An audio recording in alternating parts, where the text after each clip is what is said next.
ឯកឧត្តមរដ្ឋមន្ត្រីណេតភក្ត្រាបិទអង្គសន្និបាតបូកសរុបលទ្ធផលការងារក្នុងឆ្នាំ2025និងទិសដៅអនុវត្តបន្តឆ្នាំ2026របស់ក្រសួងព័ត៌មានក្រោមមូលបត្រការពង្រឹងប្រសិទ្ធភាពនិងសមត្ថភាពស្ថាប័នក្រោមរចនាសម្ព័ន្ធថ្មីបញ្ចប់ប្រកបដោយជោគជ័យក្នុងរយៈពេល3ថ្ងៃបន្ទាប់ពីដំណើរការអស់រយៈពេល3ថ្ងៃរួចមកអង្គសន្និបាតបូកសរុបលទ្ធផលការងារក្នុងឆ្នាំ2025និងលើកទិសដៅអនុវត្តបន្តឆ្នាំ2026របស់ក្រសួងព័ត៌មានក្រោមមូលបត្រការពង្រឹងប្រសិទ្ធភាពនិងសមត្ថភាពស្ថាប័នក្រោមរចនាសម្ព័ន្ធថ្មីបានប្រារព្ធពិធីបិទនៅរសៀលថ្ងៃទី21ខែមករាឆ្នាំ2026ក្រោមអធិបតីភាពឯកឧត្តមនេតភក្ត្រារដ្ឋមន្ត្រីក្រសួងព័ត៌មាននិងវត្តមានអញ្ជើញចូលរួមពីលោកជំទាវ តុយសេរីរតនៈនេតភក្ត្រាប្រធានកិត្តិយសសាខាសមាគមនារីកម្ពុជាដើម្បីសន្តិភាពនិងអភិវឌ្ឍក្រសួងព័ត៌មានព្រមទាំងថ្នាក់ដឹកនាំជារដ្ឋលេខាធិការអនុរដ្ឋលេខាធិការអគ្គនាយកអគ្គនាយិកានៃអគ្គនាយកដ្ឋានទាំង5ព្រមទាំងមន្ត្រីរាជការជាច្រើនរូបតាមរយៈរបាយការណ៍បូកសរុបលទ្ធផលការងារលើកឡើងដោយឯកឧត្តមកឹមគុណវត្តរដ្ឋលេខាធិការក្រសួងព័ត៌មានបានឲ្យដឹងថាសន្និបាតរបស់ក្រសួងព័ត៌មានរយៈពេល3ថ្ងៃនេះមានអិសរាជជនជាថ្នាក់ដឹកនាំចំនួន15រូបបានធ្វើបទបង្ហាញពីសមិទ្ធផលការងារសម្រាប់បានបញ្ហាប្រឈមនិងទិសដៅការងារបន្តរបស់អគ្គនាយកដ្ឋានអគ្គលេខាធិការដ្ឋានការងារការដ្ឋានកែតម្រង់ទាំង3ការងារគ្រប់គ្រងព័ត៌មាននិងសាធារណមតិការងារនីតិកម្មការងារគោលនយោបាយនិងយុទ្ធសាស្ត្រក្របខ័ណ្ឌកិច្ចសហប្រតិបត្តិការអន្តរជាតិការងារអភិវឌ្ឍធនធានមនុស្សការដោះស្រាយវិវាទអ្នកសារព័ត៌មាននិងការងារគាំទ្រការងារសមាគមនារីការងារសង្គមនិងការងារមនុស្សធម៌ក្រោយការធ្វើបទបង្ហាញនីមួយៗឯកឧត្តមរដ្ឋមន្ត្រីបានណែនាំនិងតម្រង់ទិសការងារក្នុងឆ្នាំ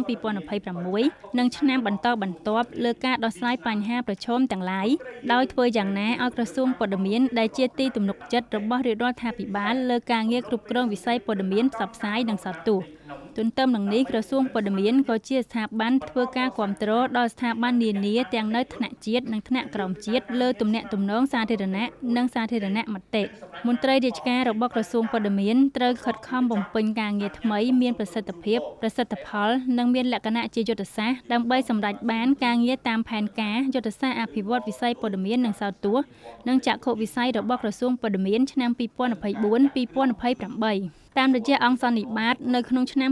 2025ក្រសួងព័ត៌មានបានសម្រេចលើការងារសំខាន់ៗដូចជាការងារព័ត៌មាននិងសោតទស្សន៍ការងាររដ្ឋបាលនិងហិរញ្ញវត្ថុការងាររៀបចំផែនការយុទ្ធសាស្ត្រនិងគោលនយោបាយក្នុងវិស័យព័ត៌មាននិងសោតទស្សន៍ការងារកែតម្រង់ទាំង3រដ្ឋបាលសាធារណៈវិមជ្ឈការនិងវិសហមជ្ឈការនិងការគ្រប់គ្រងហិរញ្ញវត្ថុសាធារណៈការងារគ្រប់គ្រងព័ត៌មាននិងសាធារណមតិការងារនីតិកម្មការងារបដិវត្តកម្ម Digital ការងារកិច្ចសហប្រតិបត្តិការជាមួយដៃគូជាតិនិងអន្តរជាតិការងារបណ្ដុះបណ្ដាលធនធានមនុស្សនិងការងារសមាគមនារីនិងគាំពារសង្គមឯកឧត្តមរដ្ឋមន្ត្រីនេតភក្ត្រាបានថ្លែងការកោតសរសើរនិងវាតម្លៃខ្ពស់ចំពោះលទ្ធផលការងារសំខាន់ៗដែលអង្គសន្និបាតសម្រេចបានជាពិសេសផែនការនិងសកម្មភាពការងារដែលត្រូវបន្តអនុវត្តនៅឆ្នាំបន្តបន្ទាប់ទៅមុខទៀត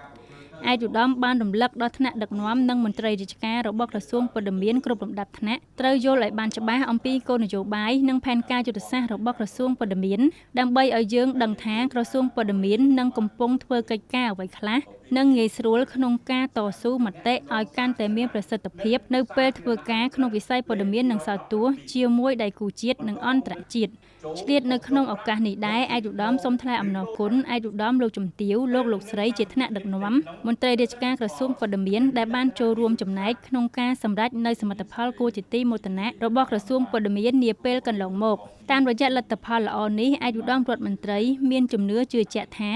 ស្មារតីទទួលខុសត្រូវនិងសាមគ្គីភាពរបស់គ្រួសារក្រសួងព័ត៌មាននឹងបន្តរួមគ្នាដើរតួនាទីជាស្នូលក្នុងការចូលរួមលើកកម្ពស់វិស័យព័ត៌មាននិងសោតទស្សន៍ឲ្យកាន់តែរីកចម្រើននិងកសាងលំហព័ត៌មាននៅកម្ពុជាប្រកបដោយគុណភាពសុវត្ថិភាពនិងទំនួលខុសត្រូវសម្រាប់ជាឧត្តមប្រយោជន៍ជាតិនិងប្រជាពលរដ្ឋកម្ពុជាជាការឆ្លើយតបនិងលើកទឹកចិត្តដល់កិច្ចខិតខំប្រឹងប្រែងបំពេញភារកិច្ចការងារក្នុងពេលកន្លងមកឯកឧត្តមរដ្ឋមន្ត្រីនៃភក្ត្រាបានធ្វើការបំពាក់គ្រឿងឥស្សរិយសយុះនិងមេដាយជូនដល់ថ្នាក់ដឹកនាំនិងមន្ត្រីរាជការនៃក្រសួងព័ត៌មានសរុបចំនួន